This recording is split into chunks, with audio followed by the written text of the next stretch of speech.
Olá, uma vida cristã autêntica. Chegamos ao nosso sexto estudo sobre o Sermão da Montanha. O estudo de hoje está fundamentado lá no Evangelho de Mateus, capítulo 6, versículos 1 a 6 e depois 16 a 18. Nesse nosso estudo, Jesus vai nos ensinar sobre a esmola, a oração e o jejum. Então, Mateus 6 diz assim: tenham o cuidado de não praticar suas obras de justiça diante dos outros para serem vistos por eles. Se fizerem isso, vocês não terão nenhuma recompensa do Pai Celestial. Portanto, quando você der esmola, não anuncie isso com trombetas, como fazem os hipócritas nas sinagogas e nas ruas, a fim de serem honrados pelos outros. Eu lhes garanto que eles já receberam sua plena recompensa. Mas, quando você der esmola, que a sua mão esquerda não saiba o que está fazendo a direita, de forma que você preste a sua ajuda em segredo, e seu Pai, que vê o que é feito em segredo, o recompensará. E quando vocês orarem, não sejam como os hipócritas. Eles gostam de ficar orando em pé nas sinagogas e nas esquinas, a fim de serem vistos pelos outros. Eu lhes asseguro que eles já receberam sua plena recompensa. Mas quando você orar, vá para seu quarto, feche a porta e ore a seu Pai que está no secreto. Então, seu Pai que vê no secreto o recompensará. Versículo 16. Quando jejuarem, não mostrem uma aparência triste como os hipócritas, pois eles mudam a aparência do rosto a fim de que os homens vejam que eles estão jejuando. Eu lhes digo verdadeiramente que eles já receberam sua plena recompensa. Ao jejuar, ponha óleo sobre a cabeça e lave o rosto, para que não pareça aos outros que você está jejuando, mas apenas a seu Pai, que vê no secreto, e seu Pai que vê no secreto o recompensará. Imaginemos que Jesus estivesse ensinando ali para o seu grupo escolhido, mas que havia sempre, muita gente entre esse grupo escolhido. Então, provavelmente, os próprios escribas e fariseus estavam ali ouvindo Jesus, E Jesus estava dando essas diretas ali, para esses hipócritas. E eles estavam aprendendo, e, portanto, precisavam ouvir, de alguma maneira, essas lições aqui. São lições duras, como já vimos, Já temos falado. Então, nesse texto aqui no Evangelho de Mateus, Jesus nos ensina para que tenhamos uma vida cristã autêntica. Autêntico é aquilo que é verdadeiro, que é original, que tem a ver com a essência, Que traz as características lá de dentro, lá do interior, diferente do que é, desculpem, diferente do que é aparente, do que está só na casca, só por fora se mostrando. Então, nesse texto aqui, Jesus nos ensina a ter uma vida cristã autêntica. No dizer de Carlos Queiroz, no livro Ser é o Bastante, nesse texto Jesus está condenando o uso publicitário da espiritualidade. Isso é importante, Isso é importante porque nós vivemos nessa atualidade em que podemos mostrar muito facilmente as coisas que estamos fazendo. Às vezes até mostramos sem querer, Nós postamos as fotos no Facebook, lá na internet, no Instagram, no WhatsApp, É muito comum na hora do almoço, e daí você está diante de uma comida muito linda, maravilhosa que você fez, e você faz aquela foto e posta para os amigos, Olha, gente, que bacana, que legal, não sei mais o que. Ou você está numa praia, numa festa, num evento importante, está ao lado de uma pessoa interessante, você quer compartilhar momentos que são importantes na sua vida, e você hoje pode fazer isso com muita facilidade, Antigamente, na época da carta, eu vivi esse momento, que eu tenho 47 anos, Então você podia escrever, olha, hoje eu encontrei fulano sem querer e tal. Hoje em dia não tem isso, Você posta foto, olha só quem eu acabei de ver aqui, foi muito bom encontrá-lo e tudo mais. Então, com essa facilidade da internet, nós acabamos postando, nós acabamos nos expondo e, consequentemente, acabamos nos exibindo. Tem gente que não consegue viver sem isso, né? Então, Jesus está aqui alertando sobre esse uso publicitário da espiritualidade, né? Em 2 momentos ele fala: o seu pai que vem em secreto, né, o recompensará. Nesse aí que reside o problema. Então, a vida cristã autêntica tem a ver com aquele finalzinho da nossa lição do estudo passado lá, né, do nosso estudo passado, que a gente falava que ser perfeito é atingir a meta, né? É atingir o objetivo para o qual fomos criados e agora dentro dessa nova realidade que é fazer parte desse reino de Deus. Então, o propósito de Deus para nós é uma vida cristã autêntica, sem manobras, sem camuflagens, sem exibição para impressionar as demais pessoas. Isso que é mais importante. Então, nós vamos ver em cada um desses conceitos aqui, dessas ideias, né? Esmolas, jejum, oração, nós vamos aprender, ou já aprendemos e vamos relembrar, né? Que nós não devemos nos exibir, né? Quando nós fazemos essas coisas. Mas não vamos ficar só nesse ponto aí de não exibir quando damos esmolas, quando oramos ou quando fazemos jejum. Às vezes nós queremos apresentar uma capa de santidade ou de espiritualidade muito intensa. Eu posso falar disso com muita facilidade porque eu fui educado na igreja, então eu fui criado na igreja, né? Recebi educação cristã desde a minha tenra idade, desde o berço, quando os meus pais me apresentaram na igreja e tudo mais. Então conheci muita gente, meu convívio, digamos que o 90%, né? Vamos chutar aqui uma estatística, né? Foi com gente de igreja. Então, talvez eu mesmo, né, em alguns momentos tenha feito isso, que estou condenando. Mas já vi muita gente apresentar uma capa de santidade, uma capa de espiritualidade. Capa porque é só por fora, né, uma casca. E a vida cristã autêntica, na essência, né, nunca existiu. Então já vi muita gente ir para o culto, né, ou ir para o trabalho e pegar a maior Bíblia que tem em casa, né? E daí, para proteger a Bíblia, para não molhar, não se sujar, o cara põe numa sacola transparente, que é para todo mundo ver que ele é crente, que ele tem uma Bíblia, né? Ou que ele lê a Bíblia, que ele é um profundo conhecedor de Bíblia e tudo mais. Eu tenho uma comunhão intensa com Deus. Ou aqueles que pregam, grudam, né, os adesivos lá nos carros, ou usam umas camisetas, né, como eu sou do Senhor, servo de Deus, não sei mais o que e tal. Cansei de ver isso e a gente cansa de ver sempre, né? Hoje eu estou fazendo aqui uma coisa contrária, já perceberam, né? Eu estou partindo da aplicação e depois nós vamos para o estudo. Às vezes a gente muda a metodologia para não ficar tão igual sempre, né? Mas o que temos de evitar é isso, gente. Essa casca de santidade, essa casca de espiritualidade, porque isso não importa, isso não interessa para Deus. É exatamente isso que Jesus está ensinando aqui para os seus discípulos e para as outras pessoas que o estavam ouvindo. Então a proposta de Jesus é que a vida cristã tem que ser autêntica, comprovada por atos, palavras e atitudes. Tive um colega de trabalho, a gente sempre dá exemplos de colegas de trabalho, né?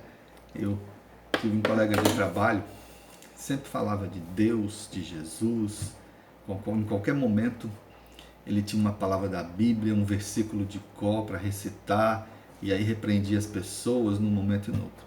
Mas quando esse cara era demandado para fazer as tarefas, né, que eles eram obrigatórias, né, as tarefas relacionadas ao seu cargo, ele ficava irritado, ficava furioso. Ou seja, na hora de mostrar exatamente que ele era crente, ele não mostrava. Ou quando havia algum embate, algum problema, e ele era muito intolerante, muito intransigente, não aceitava as pessoas, entenderam? Então, de nada adiantava ter aquele folheto bíblico em mãos para entregar para alguém, né? De nada adiantava ter aquele versículo bíblico decorado para abrir a boca e falar em qualquer momento, se autenticamente ele não demonstrava ser um cristão. E é exatamente disso aqui que Jesus está falando. Se a nossa justiça não exceder a justiça dos escribas e fariseus, nós não estaremos fazendo nada. Lembra que Jesus disse isso, né? Nós lemos isso aí nos textos passados. Então aqui é a ideia da justiça religiosa. Antes Jesus falou de justiça moral. E aí vamos pensar numa noção aqui de justiça religiosa, que é tentar ser correto, puro, perfeito, porém diante de Deus, não diante dos homens. Tá bom? E aí é isso que Jesus quer, essa vida cristã autêntica para nós. E daí Jesus chama a atenção para que cada atitude nossa seja feita com o coração contrito, porque Deus vê o segredo, né? Deus vê em secreto o que cada um de nós fizermos, ou a intenção, né? A intencionalidade, o ânimos, né? A vontade, o desejo das nossas ações. Então, o primeiro caso aqui é dar esmolas. Para nós, hoje em dia, dar esmola é pegar um trocado, uma moeda que não tem nem valor mais, né? Tá, dinheiro é dinheiro. Mas quando vamos dar esmola para alguém, nós pegamos ali uma moeda de 10 centavos. Elas ainda existem, né? Pegamos a moeda de 10 centavos, umas 3, 4 que tem por ali, e damos para alguém. O que dá para comprar, né? Com 30, 40 centavos? Praticamente nada. Fico até chateado que eu digo para minha mulher assim, toda vez que eu vou ao supermercado, não encontro nada mais que custe menos de R$1. Claro que eu exagero, né? Mas pouquíssima coisa custa menos de R$1. Então nós damos 30 centavos para alguém, 50 centavos. Claro, o cara vai juntar 50 de um, 50 de outro, no final faz um montante. Mas a Bíblia, quando fala de esmolas, não é exatamente isso aqui. Talvez também faça parte, mas não é exatamente isso aqui. O ato de dar esmolas, eu não sei se tem um verbo para isso, né? Não me lembro. Dar esmolas, vamos aqui nessa ideia, né? O ato de dar esmolas, né, era uma dádiva caridosa feita aos pobres, um auxílio, né? Uma atitude de prestar ajuda, de prestar socorro. Então ia além de dar essas migalhas para alguém. Na verdade, o dar esmolas aqui nesse texto é fazer algum tipo de ação social. Hoje isso é institucionalizado, e aí quem faz ação social é um partido político, é um grupo específico, as igrejas fazem, as instituições, empresas, etc., né? Mas essa promoção social, essa promoção aí de uma ação social é que era mais relacionada a esse dar esmolas. Então, um judeu piedoso, religioso, correto, ele seguia a lei, e daí havia determinação para que de tempos em tempos, né, quando ele fosse ofertar as primícias, os primeiros frutos, né, da colheita, então ele depositava lá na igreja, lá no templo, e é claro que sobrava muita coisa. Não é assim? Imagina, os primeiros frutos, né, de uma colheita, muita coisa, e um monte de gente entregando aquilo na igreja, desculpa, de novo, né, entregando aquilo no templo, então eram muitos recursos. E daí, os líderes religiosos faziam a repartição disso. Só que já na época de Jesus, quando eles faziam essa oferta das primeiras colheitas, sabendo que isso seria destinado aos pobres, né? Então eles faziam uma espécie de cerimonial, né? Para que todos pudessem ver. E daí eles acabavam se promovendo. Os escribas, os fariseus, os que Jesus chama de hipócritas, né? Mas lá na lei de Moisés está a determinação para que os primeiros frutos colhidos na estação fossem apresentados lá no templo, né? E a cada 3 anos os proprietários repartiam os dízimos de seus produtos com levitas e com estrangeiros, com os órfãos e com as viúvas. E aí, como eu falei, né? O problema é que na época de Jesus, eles, na hora que faziam isso, eles criavam uma espécie de protocolo, uma espécie de cerimonial, com muita publicidade, porque eles queriam, na verdade, era se promover. Então, o ato de ofertar para os pobres, né, ou dar as esmolas, servia para eles como um palco, né, um palco para os shows pessoais. Aí por isso Jesus fala hipócritas, né, falsos, né, eles eram nada mais que meros atores, estavam ali tentando se promover. E aí estavam usavam, né, a situação do pobre e o seu ideal de filantropia, né, na verdade, para se promover. Como já fizemos aplicações no início, vamos fazer só uma aqui. Um dia desses mesmo eu vi uma conhecida, uma pessoa que eu não vejo há tanto tempo, mas no Instagram. Ela fez uma ação social, coisa pessoal, não sei se ela... A gente até pensa, né? Será que ela vai ser candidata, vereadora? Né? Era uma mulher. E daí ela faz uma ação social e ela posta fotos, né, da entrega e tal. E dá para ver assim com muito pesar o rosto tímido, envergonhado das pessoas que estão recebendo. Então aquela história, né? Você dá a esmola, mas o interesse ali é postar aquela selfie linda, maravilhosa, para dizer que você é bonzinho, que você é bom, como você se importa com os outros, né? Como você está se sensibilizando com a necessidade alheia, etc. Não é isso que é para fazer, tá? Tudo bem, se você quiser postar lá suas ações sociais, né? Continue fazendo, fique à vontade. Mas não pense que isso vai ter alguma implicação com espiritualidade. Jesus condena essa publicidade da espiritualidade. O outro conceito que Jesus adota aqui, aborda, é sobre a oração. Na vida cristã autêntica, Jesus acrescenta esse pilar, né? Porque a oração é a base de sustentação da nossa fé e do nosso relacionamento com Deus. Oração é muito importante para a vida do cristão. Não precisamos pensar aqui agora, porque em outro momento a gente vai aprender sobre a oração que Jesus ensinou. Né? E a oração não tem fórmulas, né? Não tem método, não tem metodologia, porque a oração é nossa conversa com Deus. Então, não podemos pensar que a oração vai ser longa, vai ser curta, vai falar disso, vai falar daquilo outro. A oração geralmente é algo espontâneo, mas é algo muito objetivo. Disso nós já sabemos, porque isso nós aprendemos, né? E daí, o que acontecia também quando esses escribas e fariseus iam fazer as suas orações, as suas preces, e daí eles faziam isso em praça pública, e faziam em voz alta, tipo batendo no peito, né? Se expondo, se exibindo, justamente para mostrar que eram mais espirituais, mais santos, mais puros, né? Dentro da religião, do que as outras pessoas. Nós não precisamos fazer isso. Jesus disse, em secreto, porque é Deus que está ouvindo você, Ele que vai atender você.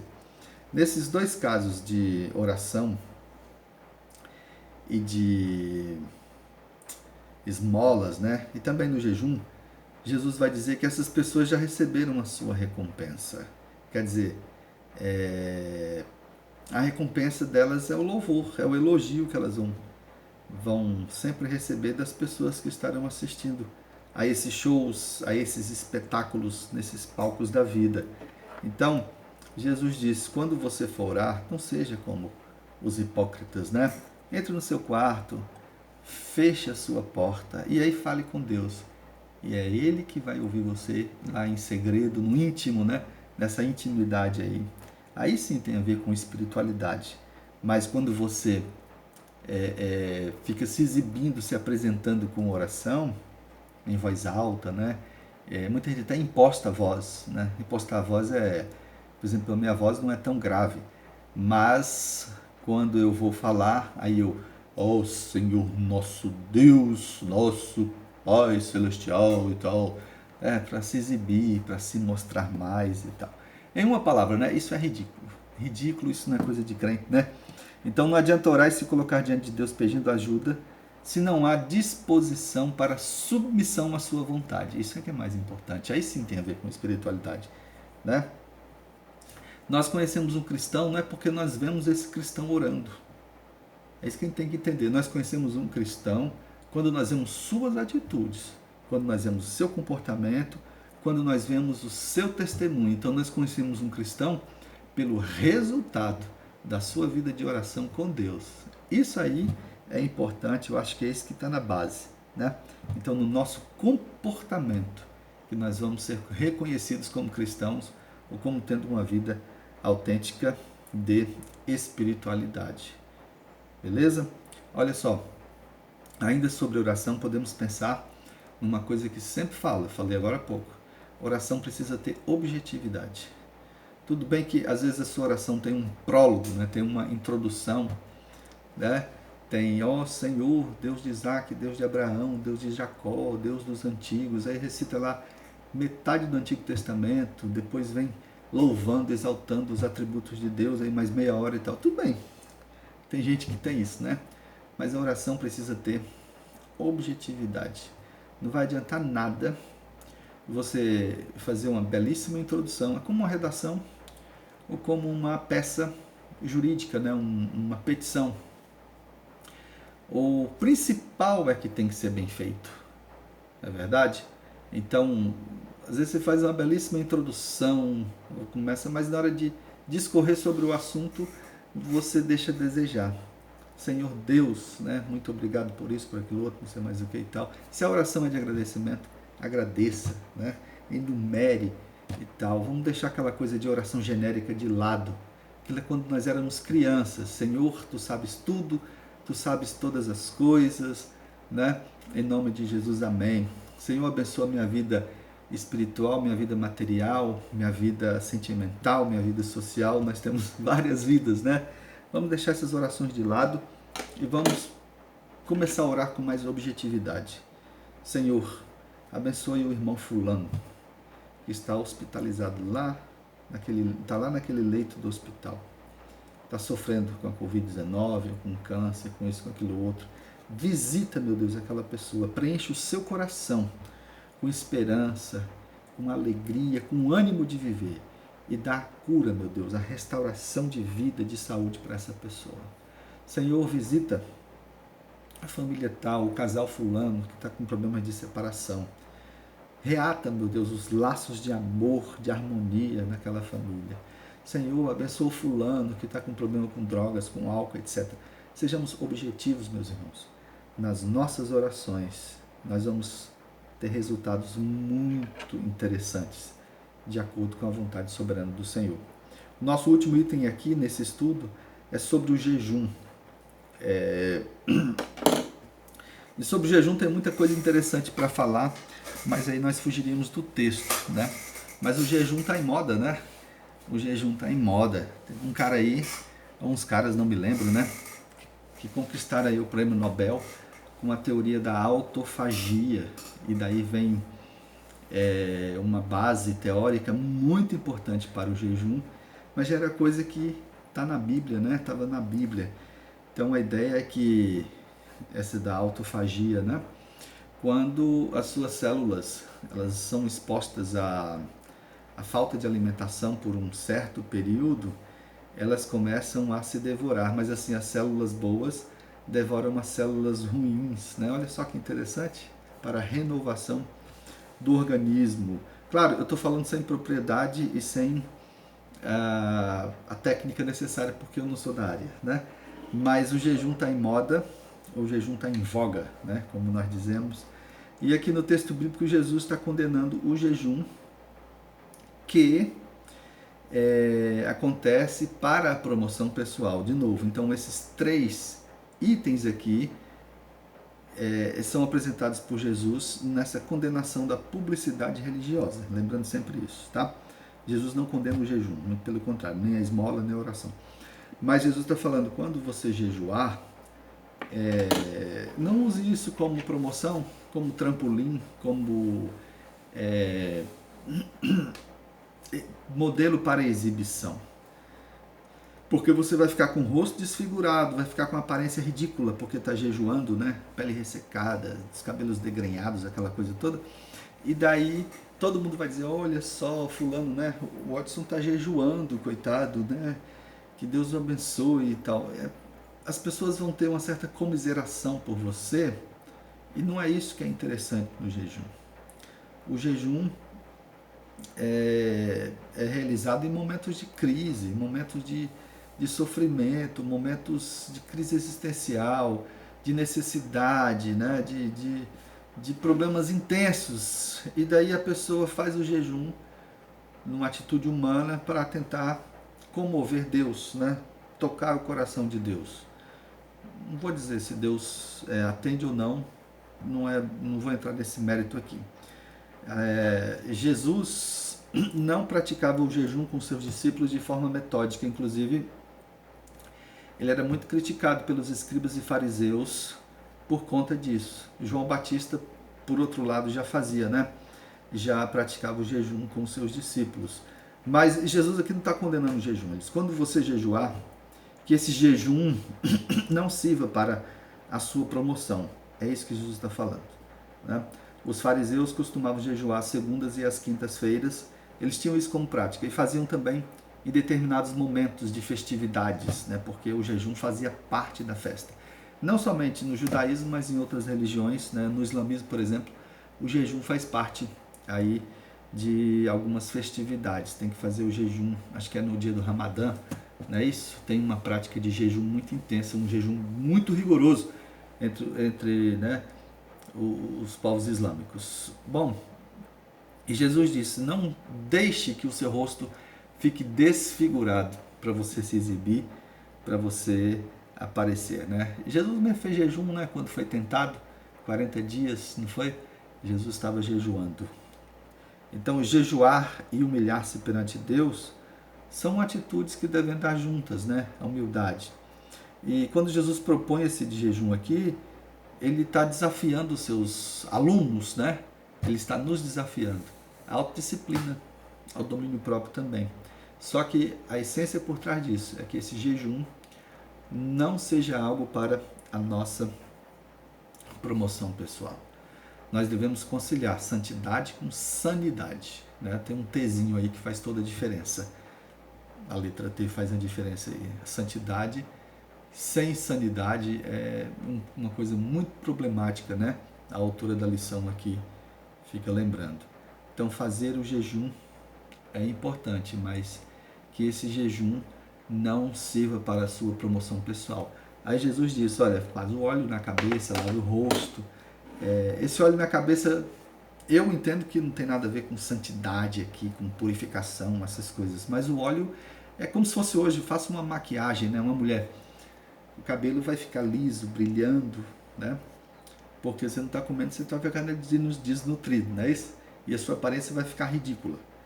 Quando a gente fica doente, por exemplo, pega uma gripe, 3 dias, e daí você não come direito, você já fica com aquela cara ridícula, né? De gente que está quase morrendo.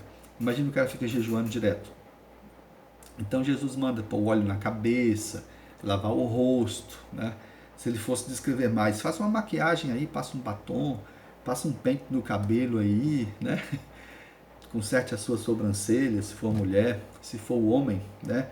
Faça a barba, se ajeite, fazendo jejum, para não deixar transparecer que você está se lascando todo. Vamos usar aqui uma expressão mais corriqueira, né? Que você está se lascando todo porque está sofrendo espiritualmente, tentando mover os céus, mover o coração de Deus, etc. Fazer jejum. Não precisa nem ninguém saber que você está jejuando, né? Aí vai visitar alguém, aí aparece aquele bolo de cenoura com cobertura de chocolate. Ei, irmão, come aqui um pedaço de bolo. Não, mas eu não quero não, porque não estou afim não hoje. Tal. Não precisa dizer, não, eu estou jejuando porque eu estou com uma causa muito importante, não sei mais o que. E aí começa a escorrer lágrimas pelos olhos e tal. É isso que Jesus está condenando. Tá bom, meus irmãos? Então vamos concluir pensando que nós, aprendendo essa lição aqui hoje, né, ou relembrando essas coisas aqui tudo hoje, nós precisamos desenvolver uma vida cristã autêntica, né, uma vida cristã verdadeira, original. Nós precisamos ter sinceridade no coração.